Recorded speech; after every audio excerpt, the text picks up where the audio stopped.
इस समय की टीम मौजूद है कोलकाता के टोपसिया विधानसभा क्षेत्र में। आपको बता दें 2 बार से विधायक रह चुके हैं यहाँ पर तृणमूल कांग्रेस के जावेद खान साहब हमारे साथ मौजूद हैं। जावेद साहब, आज आपसे बात करेंगे, बहुत स्वागत है आपका। सबसे आपसे ये जानना चाहेंगे, तृणमूल कांग्रेस का दावा है कि हैट्रिक करने जा रही है, ईडन गार्डन्स का मैदान भी है और हैट्रिक करेंगे आप लोग। कितनी उम्मीद लग रही है और कितनी सीटों पर तृणमूल कांग्रेस का दावा? 100% हम लोग हैट्रिक कर रहे हैं। इस दफ़ा हमारी सरकार बनेगी और ममता बनर्जी ही हमारी मुख्यमंत्री बनेंगी, क्योंकि आज हम लोग जो भी मुद्दा पर लड़ रहे हैं वो डेवलपमेंट के मुद्दा पर लड़ रहे हैं और इसमें कोई दो राय नहीं है कि बंगाल पहले से बहुत आगे बढ़ चुका है। भारतीय जनता पार्टी के नेताओं की भी यहाँ पर रैली हो रही है। कैलाश विजयवर्गीय लगातार यहाँ पर डेरे डाले हुए कई सालों से। उनका ये कहना है कि उनकी 3 सीटें थी और 300 से अब की बार 200 पार। आपको लगता है कि कितना दम है उनके दावे में? देखिए, कैलाश वर्गीय जी बहुत बड़े नेता हैं, मैं जानता हूँ, लेकिन वो बंगाल की परिस्थिति को नहीं समझते हैं, बंगाल की संस्कृति को नहीं समझते हैं, बंगाल के इतिहास को नहीं जानते हैं। बंगाल ने वो यहाँ से स्वाधीनता संग्राम में सबसे ज़्यादा हिस्सा लिया। वो नेता पैदा किए हैं, नेताजी सुभाष चंद्र बोस के नाम से, शरद बोस के नाम से, रविंद्रनाथ ठाकुर के नाम से ऐसे प्रोमिनेंट लीडर को यहाँ और कवि को दिया है। और यहाँ की ज़मीन जो है वो दंगे में, वायलेंस में विश्वास नहीं रखती है और संप्रीति की जगह है बंगाल। यहाँ कोई आकर उस्काए हिंदू को मुसलमान के खिलाफ, मुसलमान को हिंदू के खिलाफ, यहाँ नहीं चलता ये राजनीति। ये बिहार में चलता है, यूपी में चलता है। बंगाल की जो राजनीति है, आप क्या कर रहे हैं बंगाल के लिए, बंगाल के लोगों के लिए, यही बात है।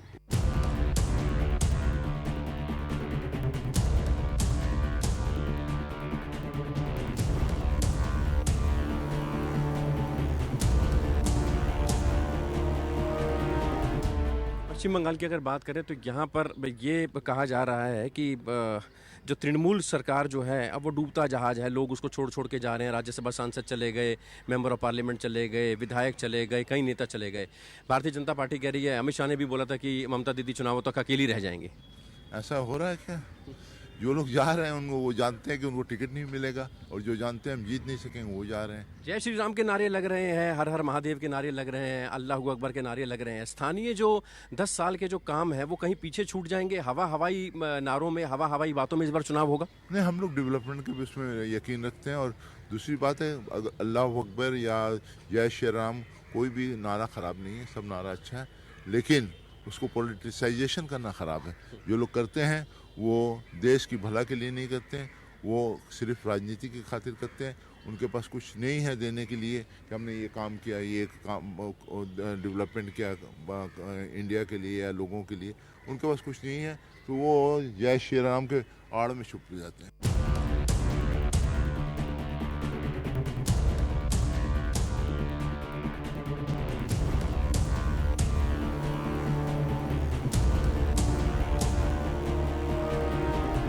सरकार आपकी बनती है, जैसे कि आप बता रहे हैं कि हैट्रिक होगी। अगले 5 साल में क्या काम प्रायोरिटी पर होंगे? जो काम अभी रह गए हैं, आपको लगता है कि उन कामों को और करने के लिए वक्त चाहिए था और तेजी से विकास होगा?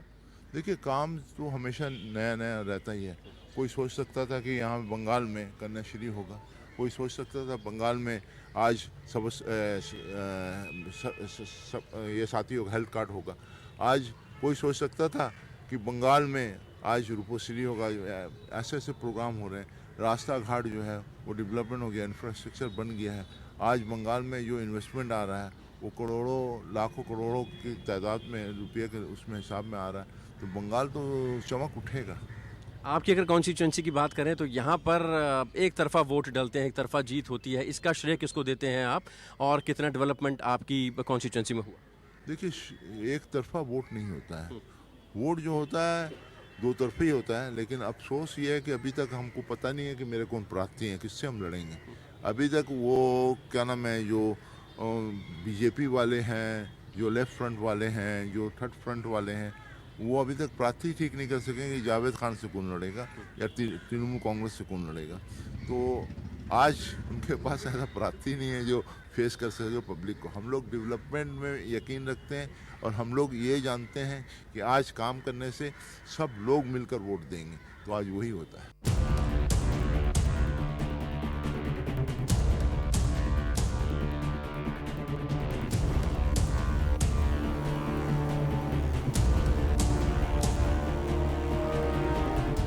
राज्य सरकार में मंत्रालय भी आपके पास रहा है, एक बड़े कद्दावर नेता के तौर पर आप देखे जाते हैं, दबंग नेता के तौर पर देखे जाते हैं।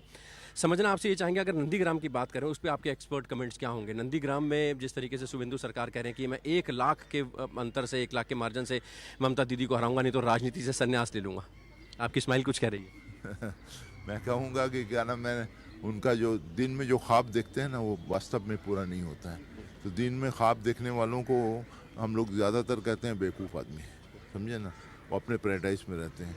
तो आज ममता बनर्जी के कदावर जो कद है, उसके पॉपुलरिटी का जो हिसाब है आज के दिन में, आपका एनालिसिस जो है सर्वे करके जो है, वो नरेंद्र मोदी से ज़्यादा बंगाल में है 59%, नरेंद्र मोदी का 44%, 43% है। तो आज शुभेंदु का 14% है, वो क्या उससे लड़ेंगे और क्या होगा, वो तो बात की बात है। अभी शुभेंदु जगह जगह मीटिंग कर रहे थे, उनके मीटिंग में लोग ही नहीं जा रहे थे। तो आज ममता बनर्जी क्या नाम है नॉमिनेशन फाइल करने गई थी, तो रास्ते के 2 साइड में लोग कतार लगा के खड़े हुए थे और उनको आशीर्वाद कर रहे थे।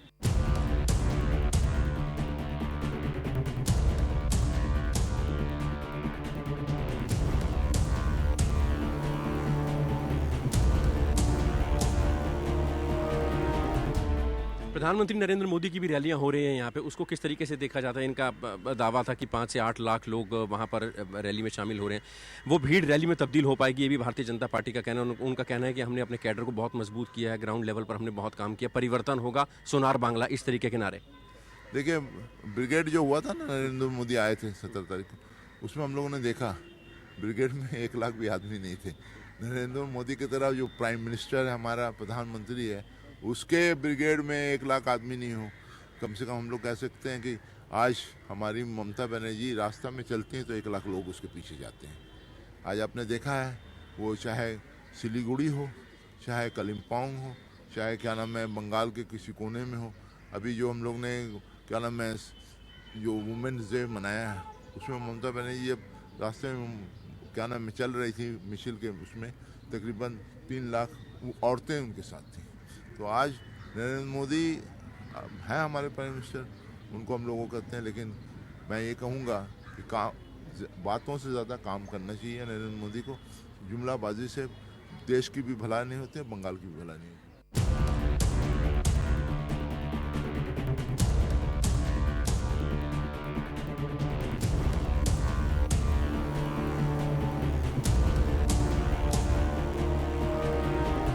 एक आखिरी सवाल आपसे जानना चाहूँगा। मुख्यमंत्री ममता बनर्जी ने कहा कि खेला होवे, और प्रधानमंत्री ने कहा कि खेला शेष, खेला खत्म, लेकिन फिर काउंटर अटैक होता है। ममता बनर्जी कहती हैं खेला शेष होगा दिल्ली में।